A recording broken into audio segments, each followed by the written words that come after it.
할렐루야. 예수 충성 절대 감사. 아멘. 그 충성과 그 감사의 마음으로 하나님을 감동시키는 귀한 20여전대 회원님들 되시길 주님의 이름으로 축복합니다. 그 찬양하면서 앞에 들고 있는 그 말씀만으로도 참 은혜가 되네요. 감사합니다. 어르신들을 생각해 보면 참 이전 생활과 지금 우리가 생활하는 것이 참 많이 달라졌구나 하는 것을 많이 느끼실 겁니다. 생활하시는데 참 많이 편해지긴 했죠. 예전에 설거지할 때는 제 어렸을 때만 해도 기억이 그렇습니다. 따뜻한 물이 어디 있습니까? 겨울에 그 다라이에다가 찬물 받아가지고 설거지하고 그런 어머니 모습 보면 참 어떻게 그렇게 고생하고 살았나 싶습니다. 지금은 참 편하죠. 따뜻한 물 잘 나오고 집에 가전제품이나 도구들도 많이 있잖아요. 청소기도 있고 요즘은 건조기도 참 좋더라고요. 빨래 말려주는 거.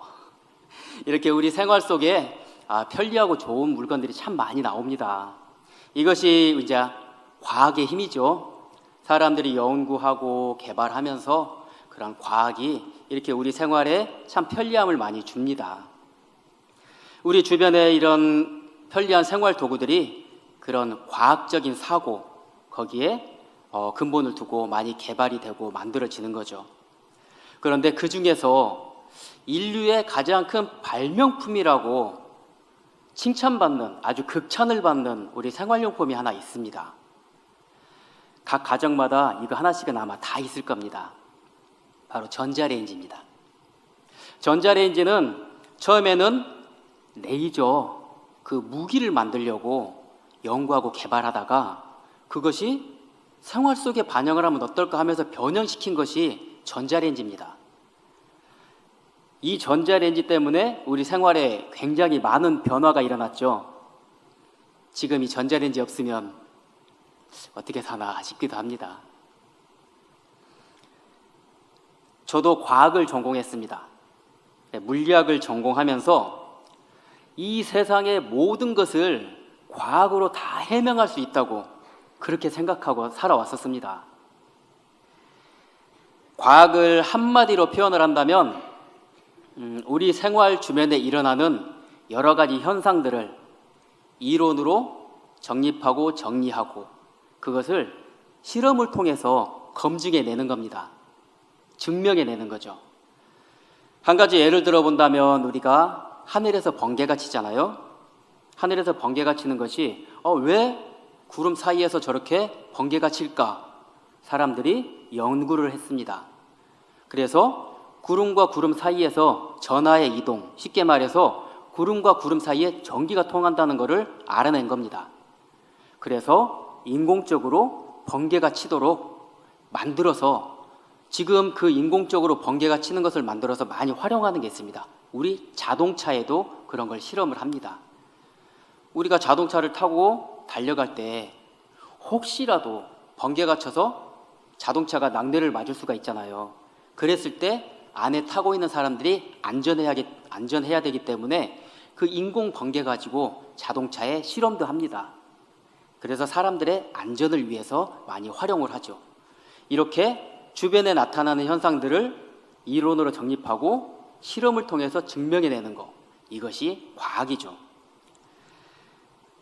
아직 이렇게 사람들은 많은 지식적인 것, 그리고 세상에 대해서 과학적으로 해명하기 위해서 많이 노력하고 연구합니다. 사람들은 이렇게 세상을 해석하기 위한 그런 열망이 아주 대단하죠. 하지만 이러한 사람들의 이성과 지식에 대해서 그런 열망이 자칫 잘못하면 우리의 생활에 도움이 되기보다는 우리의 마음과 자존감 또한 하나님을 향한 우리의 믿음에 방해가 될 때도 있습니다. 우리의 마음이, 우리의 생각이, 그리고 우리가 가지고 있는 세상 지식이 이걸로 모든 것을 해명할 수 있다고 생각했던 예전의 저의 모습처럼 그런 마음이 사람들의 마음속에 욕심으로 자리 잡고 있는 거죠. 오늘 함께 나눈 이 본문의 말씀은 우리가 너무도 잘 알고 있는 말씀입니다. 그리고 이 말씀은 우리에게 아주 특별한 의미를 가지는 말씀이기도 하죠. 오늘의 말씀에서도 예수님은 제자들에게 고별 말씀을 하시면서 예수님이 장차 앞으로 어떠한 일을 행할 것인지 제자들에게 가르쳐 주십니다. 마음에 근심하지 말고 하나님을 믿으니 또 말을 믿으라 하며 예수님의 말씀이 시작이 됩니다. 하나님 나라에는 거할 곳이 많으니 예수님이 가셔서 제자들 위해서 거처를 예비하면 다시 와서 제자들을 영접해서 그 거처에 함께 거할 수 있게 해주겠다고 예수님은 말씀하십니다. 그리고 그 길을 제자들도 다 알고 있다고 말씀하십니다. 하지만 정작 제자들은 예수님의 이 말씀을 이해하지 못하고 있습니다. 예수님이 장차 앞으로 어떠한 일을 행하고 어떤 사건이 앞으로 전개가 될 것인지 제자들은 아무것도 감을 잡지 못하고 또 믿지도 못합니다. 예수님의 말씀을 믿지도 못하고 또 그 말씀이 무슨 뜻인지 깨닫지도 못하고 그렇게 예수님 앞에 앉아 있습니다. 이런 제자들은 실제로 예수님이 잡히실 때 모두 다 도망가고 예수님이 십자가에 못 박히실 때 단 한 사람 요한만이 그 자리를 지키고 있었습니다. 제자들 중에 요한만이 그 자리에 있었죠. 이렇게 예수님의 말씀을 알지 못하는 제자들에게 예수님은 오직 예수님만이 길이요 진리요 생명이심을 제자들에게 선포합니다. 하지만 여전히 제자들은 예수님의 말씀을 이해하지 못하고 오히려 이후 우리가 읽었던 본문 말씀의 이후의 말씀에서는 빌립이 하나님을 보여달라고 요청을 합니다. 그 말의 의도는 하나님을 보여주면 제가 그 말을 믿을 수 있겠습니다. 그런 뜻이 되겠죠. 제자들은 예수님과 3년 동안 함께 다니면서 예수님이 행하시는 많은 일들을 경험을 하고 또 예수님을 통해서 하나님에 대해서 참 많은 말씀을 듣고 배웠습니다. 예수님은 이런 제자들에게 먼저 마음에 근심하지 말라 하며 말씀하십니다. 여기에서 말하는 근심이라는 말은 그 원어의 뜻을 살펴보면 뒤흔들다, 혼란에 빠지다 하는 뜻을 가지고 있습니다. 그런데 이 말씀에는 또한 예수님의 아주 매우 걱정되고 근심되는 그 마음이 포함되어 있기도 합니다. 이 말씀 안에는 이제 예수님이 제자들을 떠난 후에 이 세상에 혼자 남아서 예수님 없이 이 세상에 남은 제자들이 온갖 핍박과 환난을 당해야 하는 그 제자들의 모습에 근심과 환난이 계속되어서는 그 마음에 제자들의 마음에 근심과 환난이 계속되어서는 안 된다고 이야기하면서 예수님이 그 마음에 소망을 주시는 겁니다. 사람의 마음은 사람의 내적 본성, 즉 영적이고 지적인 생활의 근본 자리입니다. 우리의 마음은 우리 생활의, 우리 삶의 아주 근본이 되는 거죠. 그래서 마음에 근심하지 말라 하는 말은 영적으로 그리고 지적으로 생활에 흔들리지 말고 성숙한 신앙인의 그 마음을 지키기를 원하시는 예수님의 그 마음이 표현되고 있는 거죠. 의지의 중심인 우리의 마음을 지키는 것, 참 중요한 일입니다. 이 의미는 잠언에서 우리에게 잘 설명을 해주고 있습니다. 우리 잠깐 잠언 4장 23절의 말씀 우리 함께 봉독하겠습니다. 모든 지킬 만한 것 중에 더욱 내 마음을 지키라. 생명의 근원이 이에서 남이니라. 아멘. 바로 우리의 마음에서 생명의 근원이 나온다는 거죠. 이 마음을 통해서 사람은 생명의 길로 나아가기도 하고 오히려 생명의 길을 가로막기도 합니다. 예수님은 당시 하나님을 믿는 것을 당연하게 생각하는 제자들에게 하나님을 믿는 것처럼 또 나를 믿으라 하고 명령하십니다. 그러면서 예수님이 앞으로 행할 일을 말씀해 주시는 거죠. 예수님은 하나님을 믿는 성도들이 거할 영원한 처소를 예비하기 위해서 이 땅을 떠날 것을 예언하십니다. 그리고 거처를 예비하면 제자들을 그곳으로 인도하기 위해 다시 이 땅에 오실 것을 약속하십니다. 그런데 예수님은 다시 오실 약속, 즉 재림의 약속이 미래에 일어날 일임에도 불구하고 마치 이미 일어난 그러한 일처럼 제자들에게 이야기를 하고 있습니다. 이것은 이미 정해져 있는 반드시 일어날 일이기 때문에 이미 일어난 것처럼 제자들에게 말씀을 하신 겁니다. 우리 성결교회는 사중복음을 이야기합니다. 그 사중복음 먼저 같이 한번 해볼까요? 중생, 성결, 신유, 재림, 이렇게 사중복음을 이야기합니다. 죄악에서 떠나 하나님에게로 마음을 돌이켜 하나님 앞으로 돌아오는 중생, 성령의 은혜로 말미암아 하나님의 성품을 닮아 거룩하게 살아가는 성결, 하나님의 크신 은혜로 말미암아 우리의 몸이 회복을 입는 신유, 그리고 이 땅에 다시 오셔서 우리의 구원을 완성시키고 하나님의 나라를 완성시키는 재림. 그런데 이 사중복음 중에 중생, 성결, 신유는 우리에게 해당되는 일입니다. 우리의 삶 속에 나타나는 은혜의 변화이죠. 하지만 마지막에 말씀하시는 예수님의 재림은 우리의 의도와는 전혀 상관없이 하나님의 절대 주권 안에서 일어나는 하나님의 약속입니다. 하나님 잠깐만요. 예수님 잠깐만요. 아직 내가 마음의 준비가 안 됐으니까 며칠만 조금 시간 주십시오. 그럼 예수님이 잠깐 기다려 주실까요? 이 재림의 약속은 하나님의 절대 주권 안에 일어나는 일이기 때문에 우리의 의도와는 상관이 없습니다. 그렇기 때문에 우리는 더더욱 다시 오실 예수님을 앙망하는 마음으로 준비하고 기다리는 그러한 믿음의 삶을 갖추어 나가야 할 것입니다.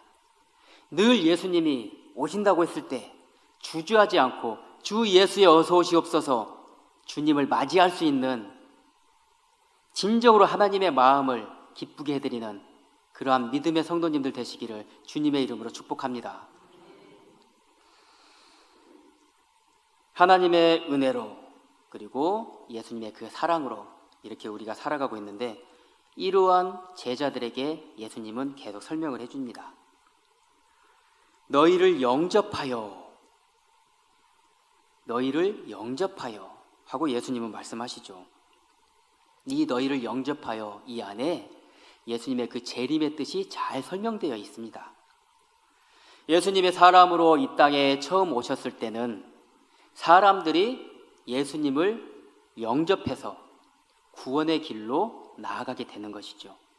하지만 예수님이 다시 오시는 재림의 그때에는 예수님이 하나님의 자녀들, 신실한 믿음의 사람들을 직접 영접해 주셔서 하나님 나라에 거할 수 있도록 그 천국을 완성시키신다는 그러한 뜻입니다.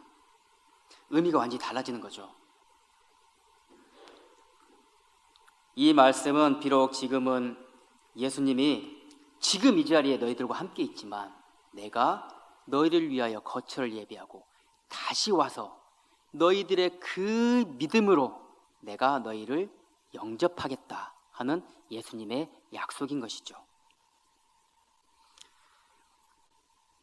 이 말씀과 함께 예수님은 내가 어디로 가든지 그 길을 너희가 아느니라 하고 말씀하십니다. 이 말씀은 비록 지금은 예수님의 말씀과 사역을 제자들이 이해하지 못하고 있지만 곧 분명하게 알게 될 것이라는 것을 예수님은 의미하고 있습니다. 이때 도마가 자신 있게 예수님에게 이야기합니다. 예수님의 그 길을 우리가 알지 못하는데 어디로 가는지 우리가 어떻게 알겠습니까? 예수님의 길을 알지 못한다고 이야기합니다. 하지만 이 마음은 비단 도마의 마음만은 아니었습니다. 예수님의 이 말씀을 제자들은 모두 이해하지 못하고 있었습니다. 그나마 도마가 솔직한 거였죠.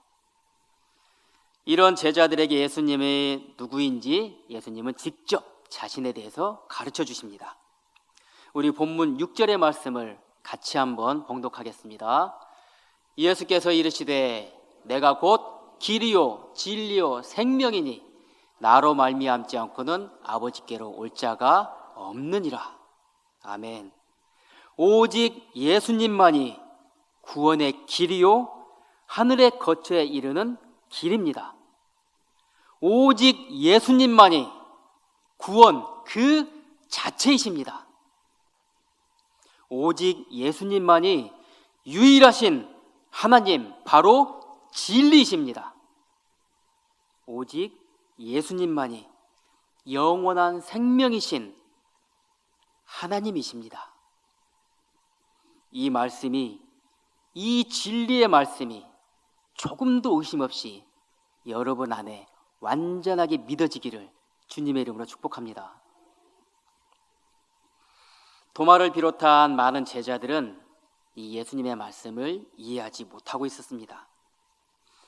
전자에 말씀드린 것처럼 이 본문 뒷부분에 빌립은 예수님의 너희가 그를 알고 보았느니라 하는 예수님의 말씀에 빌립은 내가 하나님을 보아야지 그때서 만족할 수 있겠습니다 하며 그 마음을 또 표현을 하죠. 우리의 믿음과 이성, 이것은 대체 어떤 관계에 있을까요? 요한복음에서 예수님은 직접 자신이 누구인지에 대해서 7차례에 걸쳐 저희들에게 가르쳐 주십니다. 오늘 조금 전에 읽은 6절의 말씀도 여기 하나 포함이 되죠. 요한복음에서 7번 예수님이 누구인지 우리에게 가르쳐 주십니다. 첫 번째는 나는 생명의 떡이다 하며 말씀해 주십니다.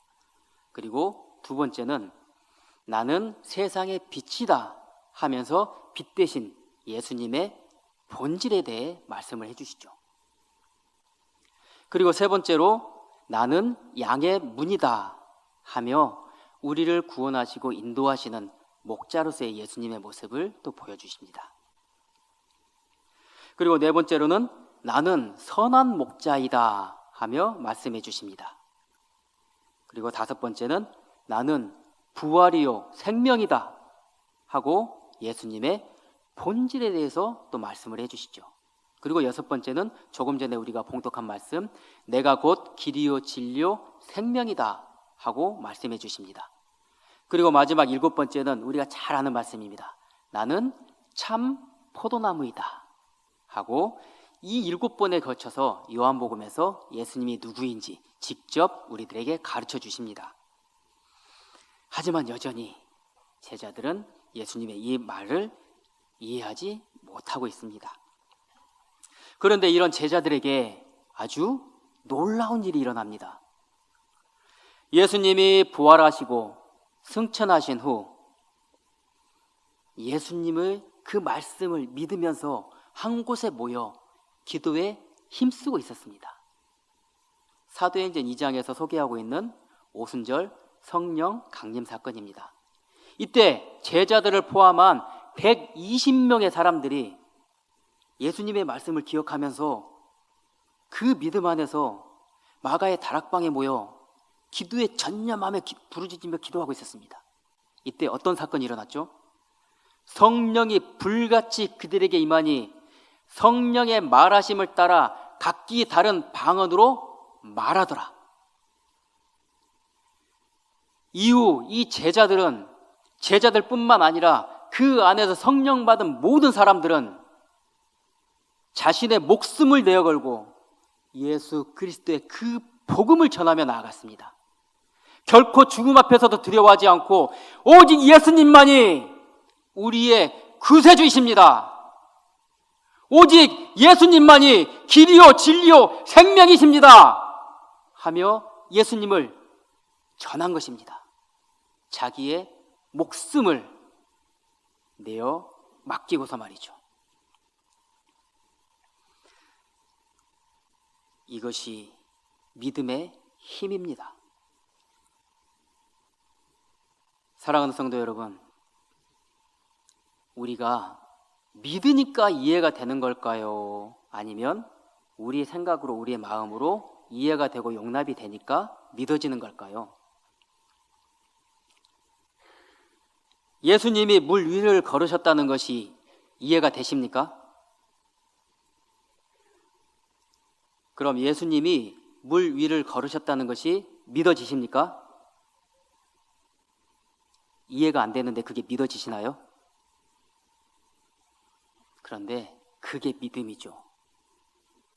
우리의 생각으로, 우리의 마음으로, 축구공보다도 작은 우리의 머리로 하나님을 가늠하고 하나님을 생각하면서 우리의 기준에 맞춰서 이해가 되고 용납했을 때, 그때 우리가 믿어지는 것이 아니라 오직 하나님의 말씀으로 우리가 그 말씀을 믿으니 성령이 역사하셔서 우리가 그 말씀을 이해할 수 있게 해주시는 겁니다. 이것이 믿음입니다. 우리의 머리로, 우리의 생각으로 이해가 돼서 믿는 것이 아니라 하나님의 말씀으로 믿으니 성령이 우리 안에 역사하셔서 그 말씀이 나의 말씀으로, 그 말씀이 나의 복음으로, 그 말씀이 나의 생명으로 이 안에 작용하고 이해가 되는 것입니다. 하나님의 절대 주권을 인정하고 그 앞에 무릎 꿇는 것이 바로 믿음의 시작입니다. 예수 그리스도가 우리의 구원자 되심을 믿는 그 믿음, 그 믿음을 통해서 성령께서 이해하게 해주시고 또 성령의 인도하심으로 그 말씀에 순종할 수 있도록 우리를 인도하시고 힘을 주시는 거죠. 이것이 하나님의 은혜의 법칙입니다. 하나님의 말씀을 나의 기준으로 생각하지 않길 바랍니다. 이해가 되지 않으면 하나님께 솔직하게 묻고 믿음을 달라고 구하는 저희가 되길 소망합니다. 무슨 말씀인지 이해가 되지 않으면서 마치 이해하는 것처럼, 그 말씀이 믿어지지 않으면서 마치 믿고 있는 것처럼, 그것은 하나님 앞에 거짓을 행하는 거죠. 우리의 모든 마음과 중심까지 아시는 분입니다. 우리의 연약함을 아시기에 그 연약함을 주님 앞에 내려놓고 앞에 무릎 꿇는다면 우리에게 새 힘으로, 능력으로 함께 하시는 주님이심을 우리 모두가 믿는 저희 모두가 되기를 주님의 이름으로 축복합니다. 하나님을 믿고 신뢰하는 것, 이것은 단순한 믿음의 차원을 넘어선 하나님과의 관계를 이야기하는 겁니다. 예전에 목사님께서도 신뢰한다는 말에 대해서 설명을 해주셨습니다. 신뢰한다는 것은 하나님을 믿고 그 말씀대로 순종하며 행하는 우리의 삶, 그 속에서 이루어지는 하나님과의 관계를 나타내는 겁니다.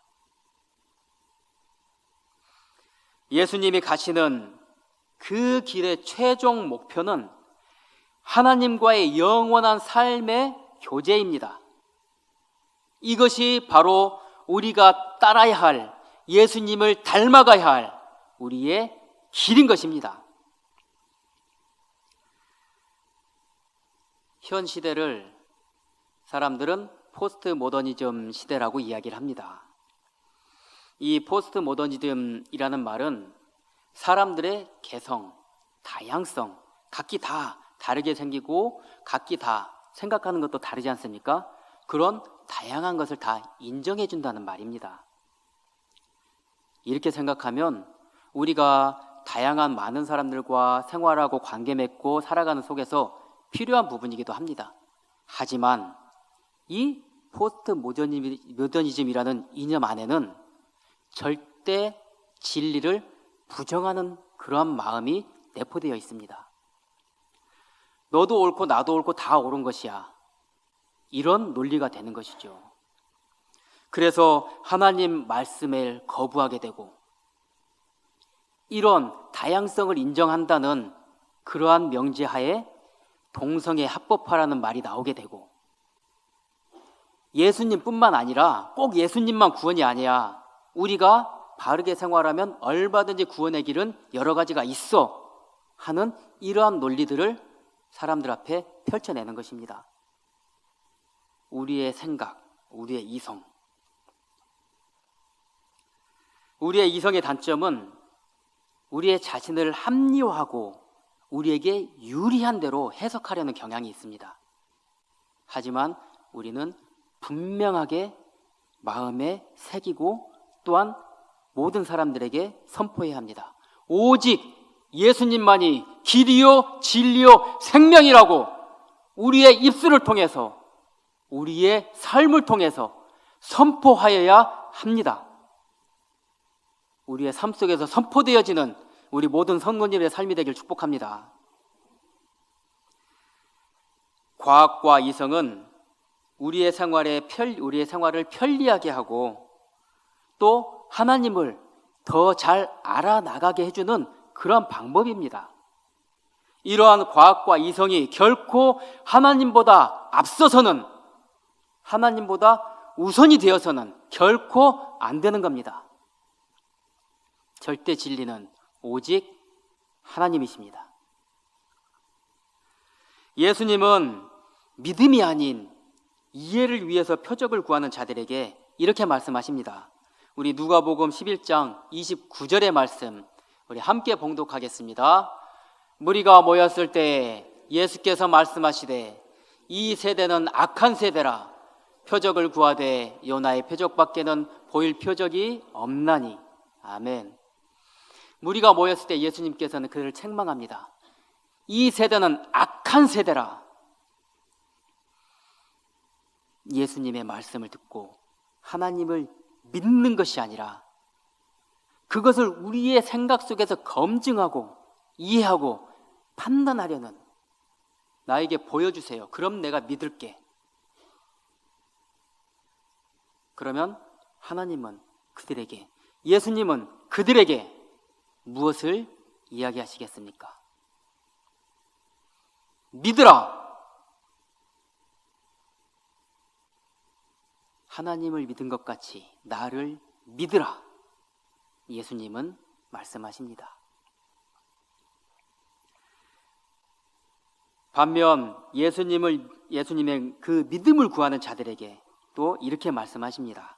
자, 마가복음 9장 23절의 말씀입니다. 우리 함께 봉독합니다. 예수께서 이르시되 할 수 있거든이 무슨 말이냐? 믿는 자에게는 능히 하지 못할 일이 없느니라 하시니. 아멘.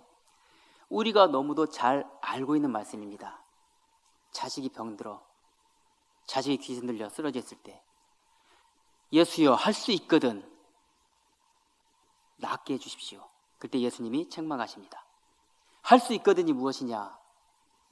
믿음으로 모든 것이 해결될 수 있다고. 오직 믿음으로 능치 못할 일이 없고 다 해결할 수 있다고 예수님은 가르쳐 주십니다.